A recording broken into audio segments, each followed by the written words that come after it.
Hey everyone, this is Elenbaas from Nightlight Astrology. Today we're going to take a look at the Sun squaring Uranus, which is happening at the time of the new moon, but the perfection between the Sun and Uranus will actually happen the day after the new moon on Sunday. And I want to take a look at this dynamic in particular, not only as a way of understanding the moon cycle to come, but also what you may experience this weekend as the two planets get together. So we're going to break down the Sun-Uranus dynamic from the perspective of those four areas of life, 5 things to watch for in each of them: the internal psychological sphere, relationships and love, work or your public life, and the private inner family side of life. And that should give us a really well-rounded look at this astrological combination. And whenever this combination comes around, in my experience, it can be quite potent. So I thought it was worth taking a look at on its own. Anyway, that's our agenda for today. As always, remember to like and subscribe. When you put your little comment in the comment section, tell us how you're doing or something that's on your mind. It really does help us, giving us the little thumbs up every day, and also subscribing if you haven't yet. We're seeing if we can get to 100,000 subscribers by next summer. You can find transcripts, as always, on the website, nightlightastrology.com. When you are over there, our main promotion this month is our upcoming retreat in June of 2026. Go to the events page, click on Immersive Retreats. The Oracle Within, a training in the theory and practice of divinatory astrology, takes place next June of 2026. I'm recording this a week in advance. I think we're 3 or 4 days into the sale now, and we're a third of the way full already in just a week. So by the time you're listening to this, we may be closer to filling up. So be sure that you take a look at this. Come join us in Mexico for an awesome week of diving very deeply into oracles, what they are, how to connect with them, and how to include a kind of oracular consciousness in your practice as an astrologer or a student of astrology. At the end of today's video, there's an informational kind of bonus video that I've tagged on at the end. So if you want to learn more about the program, who it's for, how to register, what the format of the retreat will be like, I address all of those questions. That video is also on the website, so you can check it out there. I hope to see you on retreat soon. And on that note, let's turn our attention to the real-time clock. So we talked yesterday about the new moon in the sign of Virgo, which is coming through tomorrow. Today is Friday, August 22nd, as I'm recording this. For you guys, as you're receiving it today, is the Friday. And tomorrow we have the late tonight into tomorrow, the new moon in Virgo. But I want to push this forward just a tiny bit to Sunday. Sunday morning is when we will see the sun's square. The big arrow. Hello. Hello, friend.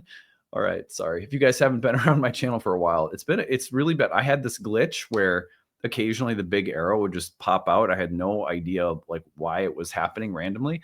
So maybe that glitch is back. Maybe I like to think of these glitches as having their own little personalities. It's like little spirits in the machine. Anyway, here's the sun squaring Uranus early Sunday morning. I want to break that down today. We talked again a little bit about it yesterday, but I want to discuss it today in terms of what you might notice within the 4 areas of life that, broadly speaking, represent the angular houses in astrology, and how Sun-Uranus combinations may show up. Now, first, let's talk about the 2 planets, put them each in a little archetypal vacuum. When we think about the sun, we're thinking about one of the planets whose meaning was central to the entire language of ancient astrology. That central place of the sun has to do with the fact that as a symbol, it represents something like the realm of the Platonic ideals, the forms or the archetypes, the gods, goddesses themselves, and the fields of human experience, the patterns that emanate from them. And so the sun is emblematic of the archetypal realm itself. Remember that for these ancient mystics coming out of schools that were influenced by Platonism, but also other schools of mysticism, Pythagoreanism, Egyptian mysticism, Indian philosophy, the pursuit of gnosis or wisdom, enlightenment, illumination from within, the life of the philosopher, the sage, the seeker of truth, beauty, and goodness. All of these were contained in the symbol of the sun as the source of illumination, as the source of life and light, as that higher principle that somehow gives rise to everything, because by means of it, life comes about, by means of it, we see, and on a higher level, we see as we understand higher truth itself. So the sun has this connection. For example, it is exalted in the night, or it is rejoices in the ninth house, the place of higher wisdom. A Dharma house in Indian astrology connected with understanding the nature of reality itself, or God. So the sun has a very clear role in being a source of illumination, wisdom, philosophy, enlightenment. It's also related to the way in which those principles ideally embody themselves in the structures of governance that lead and guide human life. So, ideally, in these ancient philosophical systems, kings, rulers, leaders, queens, matriarchs, patriarchs, whatever, the people leading should have higher knowledge. They should have higher wisdom, and they should be, in a sense, an embodiment of the higher principles of reality that can provide human beings with a stable, sane, ordered, beautiful, harmonious existence. That's ideal, right? It's not exactly how it happens here on Earth because we live in a realm that is reflective of the ideals, but constantly deviating from, or in some ways falling short of those ideals. That impermanence, that potential for distortion or illusion is part of this material world, which the philosopher seeks to overcome by aligning themselves with higher truth. This is why we study astrology, in short, because by understanding these principles, we have the means by which to reflect on our experiences and deepen our alignment with truth, with beauty, with goodness, with virtue. I mean, that's why we're here, right? To deepen our connection with our experiences as we live a life and see the higher truth in them, see the beauty in them, see the goodness in each other. This is all sun kind of stuff. Now, the sun can also broadly represent ideal images that drive our desires and our ambitions. What does a life look like? What does a life story look like? What guides and directs it? Our ambitions. What are our ambitions? They are our desires, and they point us in the direction of ideal images. All of those ideal images are connected with the sun, the place where those images are forged in some kind of abstract gold that we point our life toward. I want to be an astrologer. I want to be a gold medalist skier, whatever it is. So the sun also has this correlation with ambition, drive, purpose, motivation, intentionality, broadly speaking, because that's the sun in a vacuum. Take Uranus, and we have the god of the starry heavens, or Uranus. Less maybe about Uranus, the god, than Prometheus is a character that many astrologers have found maybe a little bit more obvious link to with this planet than the ancient sky god. But either way, we have a connection with things that are celestial, progressive, futuristic, revolutionary. Prometheus steals the fire from the gods, so he's someone that represents the desire for humans to advance in their knowledge, understanding, technology, closer to a higher order of consciousness, closer to what the angels or the gods or the demigods understand or use. And so Uranus is always about breaking free from conventionality in progressive inventiveness or creative defiance. Uranus is rebellious and emancipatory, liberating, but also disruptive and somewhat chaotic and erratic. So when we put these two planets together, we often get moments that can be disruptive but illuminating. We get moments of tremendous original creative thinking and breakthroughs that come from insight that lead to creative newness. And so the combination, frankly, can be tremendous. Now, when they're in a square with one another, sometimes these breakthroughs and moments of illumination are truly a little bit more disruptive or chaotic, or they come with tension, as though there's, like a force behind things that is a little conflict oriented, that squares are of the nature of Mars. So we're thinking about the potential for an entire moon cycle that's rooted in a square between these two planets to unfold along Uranian lines. It would be a moon cycle in which new ideas, new inventions, new paradigms, new organizational strategies, new technologies, new products, new ways of thinking, new ways of speaking would not be surprising, or breakthroughs in terms of where things feel stuck and how to free them up, all would make a lot of sense for the moon cycle. What I want to do now, after having just given you some breakdown of the two archetypes, is to give you these 4 areas and 5 things to watch for. The internal psychological sphere. What do we experience of the Sun-Uranus combination on an internal level, let's say? in love and relationships, interpersonal dynamics or love relationships, career, work, or the public sphere, and family dynamics. These are the 4 angular house topics in astrology that most people will find these planets, really showing up in one way or another. Okay, let's start off with the internal psychological dynamics. 5 things to watch for here with Sun Uranus this weekend and for the moon cycle ahead. Anything that has to do with a shakeup of self-concept or self-identity. A shakeup, a disruption, a destabilization, an inventiveness. Perfect for this kind of transit with respect to selfhood and identity.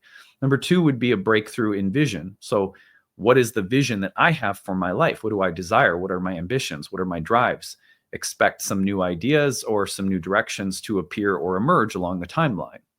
Number 3 would be to rebel against something within yourself, to experience an internal split, one ideal versus another, and the need to split, defy, break free from different self-concepts that represent different ideal images. Number 4 would be just a restlessness creatively or physically. You might even feel it physically. And 5 would be sometimes the ideal images that we hold over ourselves become the means by which we are constantly judging ourselves to have fallen short of something. And so a Sun Uranus moment with respect to our internal or psychological process can look like a moment where we say, I'm going to be free from the burden of this ideal image that I think I've thought I have to fulfill, but actually I don't care. It doesn't even necessarily mean there has to be a new image. Maybe it's just I'm done with images directing me and telling me I'm always falling short. So that would be another way of looking at it. All right, let's move on to love and relationships. I would watch specifically for shakeups within the relationship dynamic.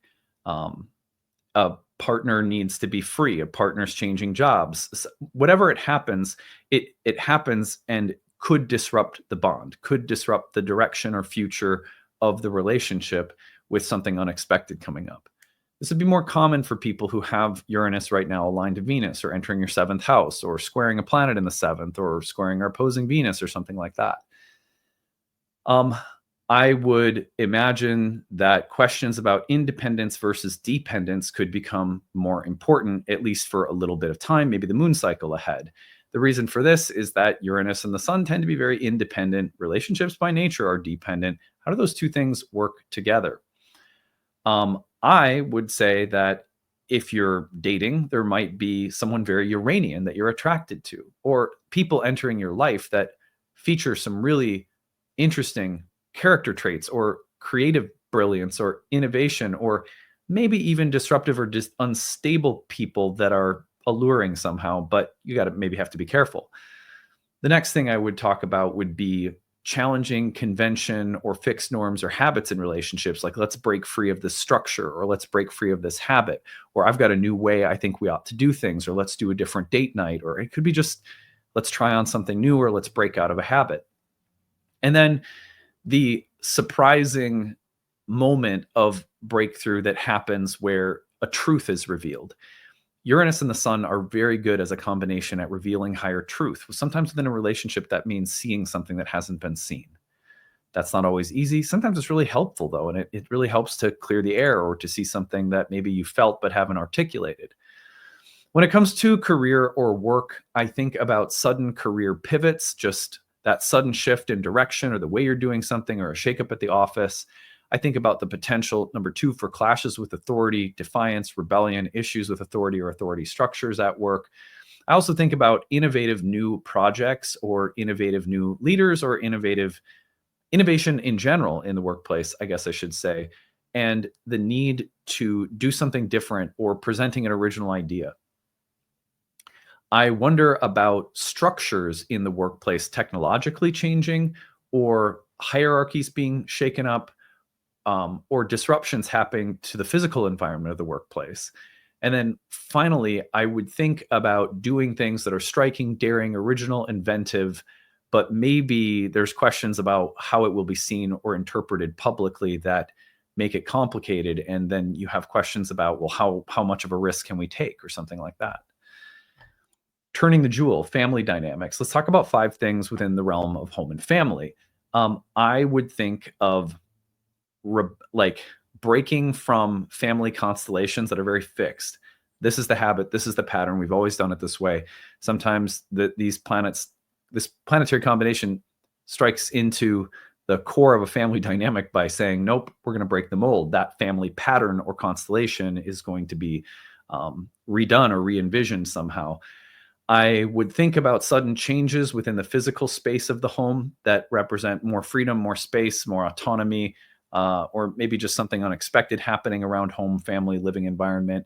I would also think about freeing things up in terms of the inner life, or just that it's a little different, the fourth house from the first house, insofar as the first house is who you are, but it interacts with other people so much more than the fourth, which is about your interior life, but it's so much more private. So what kind of very private, I guess, freeing up of space, time, energy, perceptions is happening maybe, and no one is even seeing it, or maybe there's very little public ramifications. I would also think about major changes or disruptions in terms of parenting and or authority dynamics in the home, and how authority is shared, how roles and responsibilities are shared. There could be some, disruption to norms there as well, or just the theme of rebellion and innovation in the home and family, and how disruptive it can be, even if it's a good thing. And then I also think about creating a safe inner space for creative originality. What does it look like to have an art room in your home, or set up a painting studio or a music room or something like that? So these are some different dynamics that can come up. Obviously, another big one with the sun, Uranus, and relating to home and family would be changes around paternal karma. The sun can also be very simply an emblem of people with central authority, and that could be something like a parent, especially a father, but changes within any relationships with authority figures in the home, I could see being a real strong part of the story. All right. So hopefully what we've done is just refresh on these archetypes, giving you some really good things to think about in the major areas of life that we tend to experience these things in, and that'll give us some good things coming into this new moon, the moon cycle ahead, and specifically Sunday morning, when you might really be feeling this. Maybe Saturday into Sunday, give it even into Monday a little bit, and you'll then notice that this is a seeding point, the ramifications of which spread out through the entire next moon cycle. All right, after I sign off right now, there's an informational video about our retreat to Mexico next June. We're going to be talking at length over the course of a week about what oracles are, what divination is, historically, philosophically. What does it say about reality that something like oracles exist, right? And then what does it say about astrology? These are core parts of all of the Nightlight curriculum, but this is the first time that I've developed a specific program to really address core foundational issues in philosophy. And then in the afternoons, we're going to be doing a lot of hands-on immersive work with modes of divination, and really talking about how to have a experiential connection with an oracle. So anyway, hope to see some of you there. Stick around for more on that next, and we will see you again Monday. Bye. Hey everyone, thanks for sticking around. I'm really excited to tell you more about the Oracle within the retreat that we'll be hosting in Mexico in June of 2026. So this is a little informational video that I've made to answer all the questions that you might have about the retreat. In this video, I'm going to start by telling you more about what you will learn on the retreat, what the focus of our studies will be, and then I'm going to tell you about our daily format and sort of what day-to-day life will look like at this retreat center outside of the actual material we'll be studying. I'm going to then tell you who this retreat is ideal for, what kind of background you may want to have before coming along. And then finally, I'm going to tell you more about how you can register. And of course, I'll take you over to the actual retreat website page so that you know where all of the information is located. There's also a really rich FAQ section that will probably answer any further questions you may have. On that note, let's start with what will I learn? So for a very long time, astrologers have talked about what astrology is. What is this? Is it some kind of karmic science? Is it a science of causal energies and influences? Is this actually scientific? Like, what order of knowing is astrology? If we say we can know something about reality, then how can we actually say that when it comes to astrology? These may seem like really deep, dense philosophical issues, but actually they're at the heart of what it means to really deepen into astrology, to have an understanding of what this actually is, is so fundamental and so helpful. Throughout all of the programs that I teach at Nightlight, I, of course, talk at length about my belief that astrology is a form of divination, that this is a language of signs and omens, very much like the tarot or the I Ching or many other systems of symbolic divination from all around the planet. We're going to spend a lot of time on this retreat talking about what astrology is. From a historical and philosophical perspective, what is divination? What is divination, not just in this tradition, but all over the planet? What kind of things does a divinatory view of the cosmos assume about the nature of reality, about the nature of the soul, and what we're actually doing as practitioners when we practice astrology or when we study it or when we use it for ourselves? So, one of the teachers that I had that made a huge impact on me, and 12 years ago when Jupiter was last in Cancer, I hosted him for a retreat on astrology as a form of divination, is Jeffrey Cornelius. He wrote this book called The Moment of Astrology, Origins in Divination, which is, in my opinion, one of the best books on astrology ever written. This will be something like a preparatory textbook that a lot of students on the retreat I'll recommend read before you come to this course. Over the program for the course of a full week, in the mornings, we're going to be talking about the history, the metaphysics, the philosophy, the ancient mystics, and what they said about the nature of astrology itself. So we're going to think really deeply about what is astrology. Then in the afternoons, we're going to talk about how to connect with an oracle. Connecting with an oracle, connecting with astrology as a divinatory system, in other words, is about the marriage of intuition and being able to listen to the oracle speak while also utilizing the logic of craft. How do you marry those two things together? It's not something we take a lot of deliberate time to talk about as astrologers. So in the mornings, we're talking about history, philosophy, theory of astrology. In the afternoons, we're going to be talking about how to actually develop a living, vibrant relationship with an oracle so that it's informing how you approach the craft of a reading or how you approach the craft of astrology itself, if it's something that you maybe just use only for you and your own spiritual path. Either way, practitioners, hobby students are all welcome. So a lot of hands-on immersive work with charts, with live clients, with different systems of divination, and talking a lot about how to connect with an oracle experientially in our afternoons, where our mornings will be devoted to theory. It's about 30 to 40 hours worth of content that we'll be doing over the course of a week together, which means this is effectively like one of my advanced training programs condensed into a week. It's brand new material, brand new curriculum, doesn't appear anywhere else in the Nightlight programs, and yet everything that this program includes is really a condensation of the underlying philosophy of astrology itself that is a part of all of the Nightlight programs and all of my work as a whole. And again, most of that was deeply inspired by the work of Jeffrey Cornelius, who's I consider him something of a mentor in my life. So that's a bit about what you will learn. If you have questions about what you will learn, you can feel free to email me for more details, info@nightlightastrology.com. Now, I want to talk about the format of the retreat. When you're on this retreat, first of all, you're in a beautiful sort of jungle beach location near Puerto Vallarta, Mexico, for a week, which means we every day will not just be about theory and experiential, immersive, oracular work, which I'm very excited about. I have a ton of really good curriculum written for us as a group to go through. But in the mornings, we're going to have the option of starting your morning with breath work, yoga, meditation. In the evenings, we'll probably cap our days off with a little bit of centering as well. So my wife, Ashley, who I ran a yoga studio with for a decade, will be with me leading daily meditation and yoga. She is an incredibly good yoga teacher, very grounded and very, wherever your level is at, there'll be something there for you. And that's optional as well. So every day you have a little meditation and yoga. There's healthy food that serves people if you're vegan, vegetarian, or eat meat or whatever. There's options for food. There's a beach. There's a pool. There's some jungle hikes available. So our days will be broken into periods of free time, periods of rest, and periods of focused learning with things like meditation and yoga as options that are there for everyone. We'll also have some other meaningful group exercises that we'll do that will be, again, about how do you connect with an oracle? How do you make a conversation with the oracle a daily part of your life? So that's something of the format that you can look forward to in this beautiful kind of oceanside retreat setting. More information on the website. I'll show you that in a second. Who is this for? Ideally, you are someone who has a background in traditional Hellenistic astrology already. Wherever that comes from, if it's my courses or not, I want people coming to this retreat to have some pretty good solid background in Hellenistic astrology already. Or if you're from within our programs, then as long as you are enrolled in the year 1 program, you don't have to have finished it. You just need to be at least enrolled in it.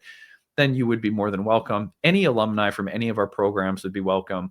And again, people who have some serious background in traditional astrology already, just because I don't want people to come along with maybe a modern background, but zero understanding of Hellenistic. So that would be who I would recommend this for. Spaces are limited and we anticipate the retreat will fill up rather quickly. So I really recommend registering as soon as you can. You also have the early bird rates to help you save. Finally, how do I register? I'm going to take you over to the website and you will find that here, the website, you can find it under the events page. Go to Immersive Retreat, or under the courses, it's our new course called The Oracle Within. When you scroll down, you're going to see everything that the program includes, basically everything I've gone over, maybe a little bit more details and depth there, as well as a little personal note for me that I wrote about why this means so much to me. You'll learn more about Marta Jade, which is the beautiful retreat center. You can check it out. You're going to book through us. So you don't book through the retreat center, you book through us, and then we take care of it. At the bottom, you're going to find registration options that will be available starting on August 11th. That's today. Right now, as I'm looking at this, we don't have the prices listed yet. It's still kind of under construction. But at the bottom, you'll find different available options for registering. The different options will include different room options, and there's different. So if you want a private room versus maybe sharing a room with someone we'll assign you with that's part of the group, or maybe even a small group dorm room where there's like 5 people are sharing a room and you're comfortable being with other students on the trip, stuff like that. So there'll be some options there for everyone. There's an early bird rate that'll be in effect until October, saves you a little bit of money off the cost, and then also all of the different room options that are available at different price tiers depending on and they go first come first serve in terms of, like, so there's some ocean view rooms. The people who book first will get the best. We just go best available first and just run it like that. So anyway, again, as you are looking over anything on the page, you have any questions, email us info@nightlightastrology.com. I hope that this has been helpful. I can't wait to have finally an immersive in-person training program in a beautiful location. It's nice to do things online, but I really love having in-person time available. And I know that you're going to also really enjoy working with Ashley. During the evenings throughout the week, Ashley will also have some little workshops that she'll be offering as options for people that are part of your retreat package that will be on plant spirit medicine topics and how to use different plant teachers to work with different astrological signatures in the chart. You got a difficult Mars, work with this plant. You got a challenged Venus, try this plant. So there's going to be some really fun little add-ons around plant spirit medicine that Ashley, if you know her on my channel, she talks about plants often, will also lead. So anyway, that's it. That's your informational video. I hope that this was useful. Hope to see some of you on the retreat in Mexico next year. Take it easy, everyone.